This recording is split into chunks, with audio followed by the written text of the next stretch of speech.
দিবু ভাইয়া নাকি বলছে যে ওনার রক হাত পা ভাইয়া একটা দিতে। যাকে মারে সে এসে মামলা করার থেকে যারা মারে তার আগে মামলা করে ফেলে। আজকে সে অন্যায়ের বিরুদ্ধে কথা বলতে গিয়া তার আজকে এই অবস্থা। এই ছেলেটাকে আমি দেখেছি, আমার কাছে আসছিল আর কি, যে নাকি এই জুলাইয়ের যুদ্ধ করেছে, তাকে কিভাবে এই ঘটনাগুলো ঘটছে আর কি।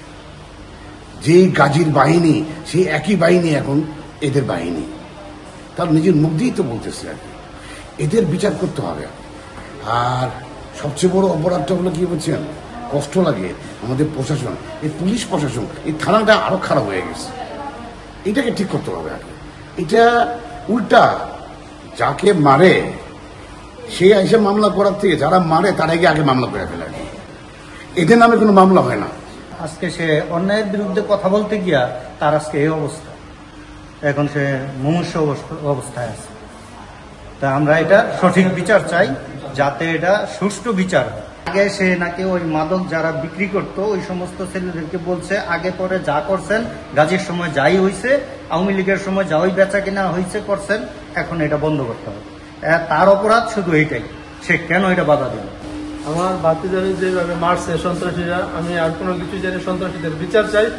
তার কি অপরাধ, সে কি এই মাদকদ্রব্য এবং ভূমিদস্যুদের বিরুদ্ধে কথা বলার জন্য তার এই খেসারত দিতে হয়েছে।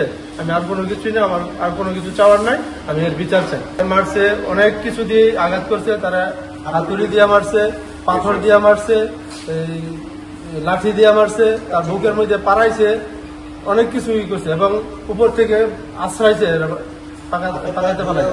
লোকগুলি আর কার, লোকগুলি ভুইয়া সাহেবের কথা বলছে যে দিবু ভাইয়া নাকি বলছে যে ওনার রক হাত পা ভাইয়া একটা দিতে। প্রশাসনের কাছে একটাই চাওয়া, সুষ্ঠু তদন্ত করে সুষ্ঠু বিচার আর সুষ্ঠু এই সন্ত্রাসীদের কালো হাত ভেঙে দেওয়া।